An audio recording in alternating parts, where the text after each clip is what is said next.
ખાતે ઓમપુરી આશ્રમમાં અમદાવાદની કોલેજના એનએસએસના વિદ્યાર્થીઓની ઉપસ્થિતિમાં માતાજીનો જન્મદિન ઉજવાયો।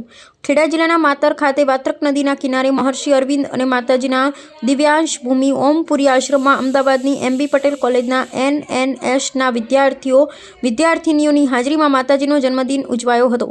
ઓમપુરી આશ્રમમાં માતાજી તેમની આધ્યાત્મિક જીવનયાત્રા પૂર્વે મીરા નામના ધરાવતા હતા। ભારતમાં મહર્ષિ અરવિંદના સંપર્કમાં આવ્યા પછી તેમની અધ્યાત્મ યાત્રા આરંભાઈ હતી।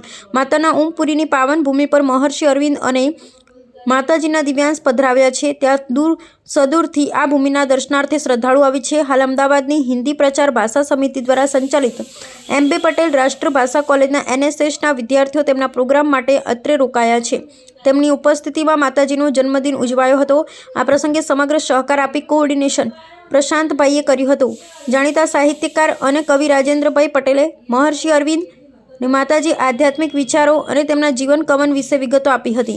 ત્યારબાદ પત્રકાર દક્ષેશભાઈ બ્રહ્મભટ્ટે માતર ગામનું આધ્યાત્મિક મહત્વ રજૂ કરી સ્વાતંત્ર્ય આંદોલનમાં માતરની ભૂમિકા અને યોગદાનની વિગતો આપી હતી। આ કાર્યક્રમ ડૉક્ટર કિશોરભાઈ મહેતાએ સંચાલક કર્યું હતું અને આ કાર્યક્રમમાં વિદ્યાર્થીઓ સાથે આવેલા પ્રાધ્યાપકો, સરકારી પ્રતિનિધિ સ્મિતાબેન જોશી, પ્રો સુરેશભાઈ નાય, પીપરિયા ગામના સરપંચ ભરતભાઈ પટેલ, સુનિલભાઈ કા પટેલ ઉપસ્થિત રહ્યા હતા। આધ્યાત્મિક અને માનસિક ઉર્જા માટે દિવ્યાંશ ભૂમિ પર મૌન પણ પાળવામાં આવ્યું હતું। રિપોર્ટર જનતા 9 લાઈવ। ભેગા થઈને એકવાર આ ભૂમિ પર જઈશું, આવું ચોક્કસ થશે એવી આ ભૂમિ છે।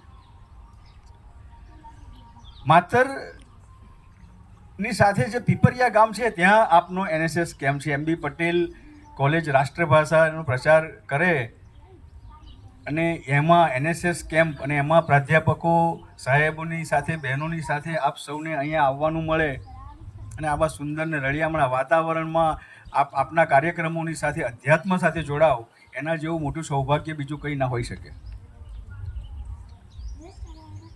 આજે યોગાનુયોગ માતાજીનો તો જન્મદિવસ છે, પરંતુ તમે રાષ્ટ્રભાષા પ્રચાર સમિતિ કદાચ સાહેબ આજે માતૃભાષા વિશ્વ માતૃભાષાનો પણ બર્થડે છે, એનો દિવસ છે, એટલે બહુ શુભક સમન્વય છે। બધી વાતો કરીએ ને તો ઘણી બધી વાતો થાય।